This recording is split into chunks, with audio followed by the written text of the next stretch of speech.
Well, good morning, everybody. Welcome back to another day with Revival from the Bible. And I want to start today by telling you a story. It was a dark and stormy night. Okay, no, just kidding. It was right before a church service at the church that I used to work at. I was doing my normal routine, and I was walking across the parking lot from the offices to the church, the building where the church auditorium was. It was a little ways before the service was set to begin, and that weekend at the church there was supposed to be a guest preacher. So I was walking through the parking lot.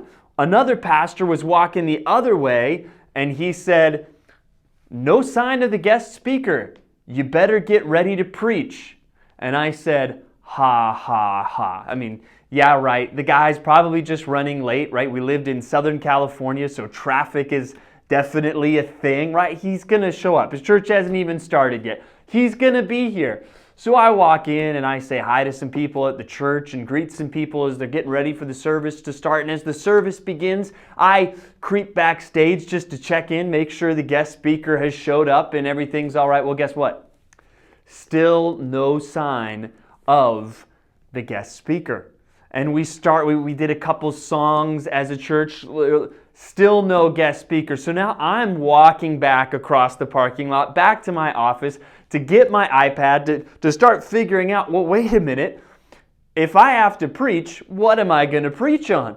But at this point, I'm still saying, the guy's going to show up. The guy's going to show up. There's no way that I'm going to have to step up there randomly and preach, right? Well, announcements ends. The offering is passed. Another song is done. And now the tech team is wiring me up with a microphone saying, "Hey, get ready to preach."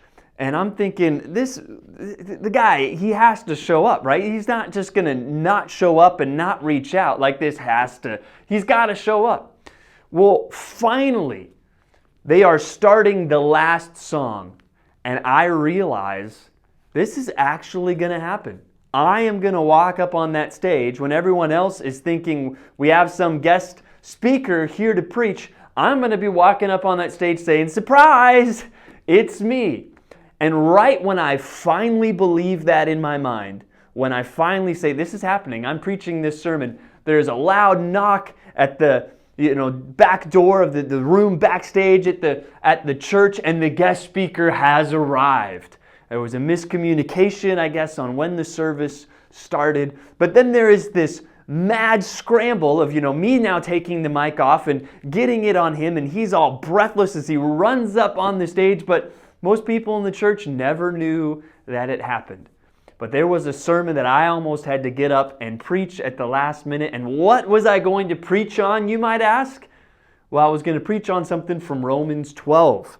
Our Bible reading today, we read Romans chapter 12, and I was going to speak on one of the verses here. I was going to speak that day on Romans 12:12.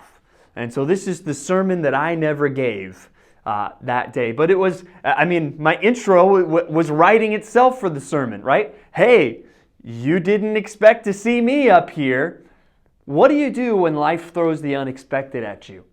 Right? And honestly, right now, we're going through so many things that we did not expect. And it's frustrating, right? How we're trying to figure out, well, what's the road back, right? And even we're trying to figure out that as a church, and seems like things are going to start opening up soon, but still, there's parameters on that, and we're going to be figuring all that out. We're going to make sure we're communicating with you. But whatever it is, I don't think it's going to be what we want. I don't think we're going to snap our fingers and things are back to normal. And if I'm being honest with you, that's frustrating. And I think all of us, there's a lot of frustration out there. And that's, if we're also honest, that's kind of how life is. A lot of times we go through trials, we go through hard things. And this is a great verse. When life throws you the unexpected, how should you respond? Well, it's great. It preaches itself because it already gives you the 3 points, right? It gives you 3 imperative points right here in Romans 12. Rejoice in hope, be patient in tribulation, be constant in prayer. And I feel like this really matches up well with what we talked about last week at church, right? When we're groaning, when we're frustrated, when this world and how it's broken and our own selves and how we're broken, and it just gets us frustrated. How should we respond? Rejoice in hope, be patient in tribulation, be constant in prayer. First thing we got to do is put our eyes on where we're going. That all the frustrations of this life, what we saw last weekend in Romans 8, it's not worth comparing, even though we might say, this really stinks. It does stink. Let's just be real, right? It's still not even worth comparing to how great it's going to be when we are with the Lord in heaven. Praise God for that. Let's fix our eyes on that hope. And then let's be patient in tribulation, right? It's going to be difficult. There's going to be things we have to figure out, but let's be patient. Let's not lose our cool. Let's not give up. Let's not freak out, right? Let's not start fighting with one another. Let's be patient. Let's keep our heads on straight and keep moving forward. And what's an essential ingredient in that? Be constant in prayer. That we need to be constantly taking the things that frustrate us, taking the difficulties and the trials and the hardships and lifting them up to God. That's what we need to do. So we're in a situation right now that was unexpected, right? And whenever we get out of this and life gets back to normal, which I trust it's going to, right? There's going to be other things that come up. There's still going to be people that lose jobs. There's still going to be health problems. There's still going to be financial problems. There's going to be disappointments and things that don't work out the way that you wanted to. What should you do in response? Rejoice in hope. Be patient in tribulation. Be constant in prayer. And so I want to encourage you to think through those things, but also the passage that we read in Romans can be a little difficult to process because it's like rapid fire, staccato, just pop, pop, pop, pop, pop, all these commands from verse 9 all the way through the end of the chapter. And it can be, you can get done with it and be like, whoa, that's a lot. So what I would encourage you is pick a verse or two from this section today. Or maybe even just a phrase or two, something that really hits home, maybe something that convicts, maybe something that encourages, and try to make that your focus. Maybe you just say, hey, I want to really focus on Romans 12:12 today. Or you take that verse and you know what, also, verse 10 really stood out to me too. How can I love others, right? There's a lot in here that if you really tried to process and do all of this in one day, it might make your brain explode. But what I would encourage you to do is take a verse or two from this passage, maybe write it down in your journal, write it on a card, and even pray through, okay, how can I go and do this today? That'll be a helpful thing. And we'll come back to that. But the other thing I really want us to talk about today is the book of Judges. The book of Judges. And we're in the Psalms again today. We read of the parable of the sower in Mark. But I want to set up the book of Judges for you. And I still remember a junior high Bible class that I had where the Bible teacher was teaching through the Old Testament and he gave us one word for every book of the Bible. And I still remember what the one word is for Judges. It's cycles.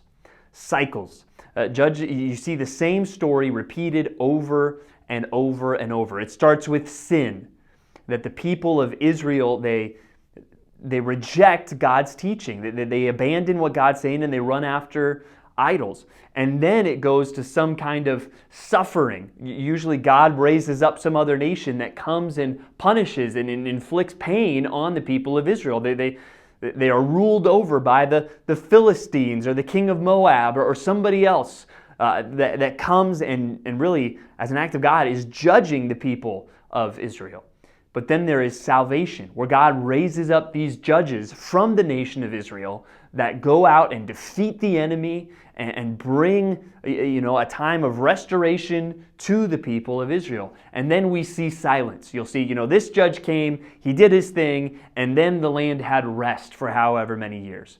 But then the cycle repeats itself. You see sin, and then suffering, and then salvation, and then silence. Over and over, and really it's a downward spiral, right? Because we see today Joshua dies, and that generation, they follow the Lord, but eventually there's a generation that rises up that doesn't know the Lord, and they abandon God. And then we start to see the judges. We start to see Othniel, and then Ehud, the left-handed dude, and then Deborah and Barak, right? We see these people come up and deliver the people of Israel. But what you're going to see over and over is these cycles of sin, followed by suffering, followed by salvation as God raises up a judge, followed by silence. And we'll look at some of those more in depth, but that should give you a context for the whole book. But what I want you to do right now, as soon as you're done watching this video, is, hey, what are the things from Romans 12 that you are going to focus on today? Right? At least pick a verse or two or a few phrases of those rapid fire staccato commands and say, hey, what do I want to focus on today? And what is it going to look like for me to actually live that out? All right? So have a great day. Rejoice in hope. Be patient in tribulation. Be constant in prayer today. And we'll see you again tomorrow for Revival from the Bible.